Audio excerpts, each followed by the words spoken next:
లంచం లంచం లంచం రాజకీయ నాయకులు అడ్డదిడ్డంగా తింటున్నప్పుడు మేమెందుకు తినకూడదన్నటువంటి ప్రభుత్వ ఉద్యోగి యొక్క ఆలోచన.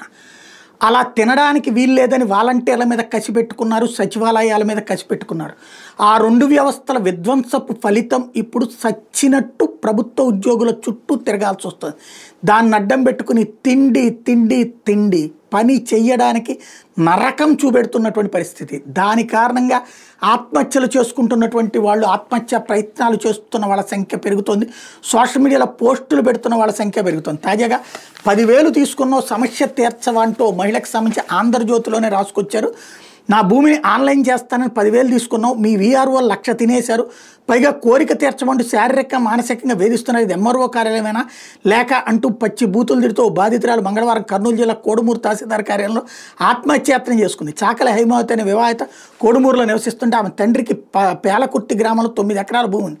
తండ్రి మరణానంతరం ఆ భూమిని మొదటి భార్య కుమారుడు లక్ష్మణ స్వాధీనం చేసుకున్నాడు. అందులో సగభాగం ఆమెకు చెందుతుందని 2023లో కోర్టు తీర్పిచ్చింది. కోర్టు తీర్పు మేరకు తనకు భూమి అప్పగించి ఆన్లైన్ చేయాలని అప్పటి నుండి తహసీల్దార్ కార్యాలయం చుట్టూ తిరుగుతోంది. ఈ క్రమంలో మంగళవారం కార్యాలయానికి వెళ్ళిన ఆమె తహసీల్దార్ వెంకటేష్ నాయక్ ఎదుట పురుగుల మందు డబ్బా తీసి తాగేందుకు ప్రయత్నిస్తే ఆమె ప్రయత్నాన్ని తహసీల్దార్ అడ్డుకుని చేతిలోని పురుగు మందు బాటిల్ లాక్కున్నారు. కానీ సమస్య మాత్రం పరిష్కరించరు. లంచం లంచం లంచం లంచాలతో చచ్చిపోతున్నారు జనం.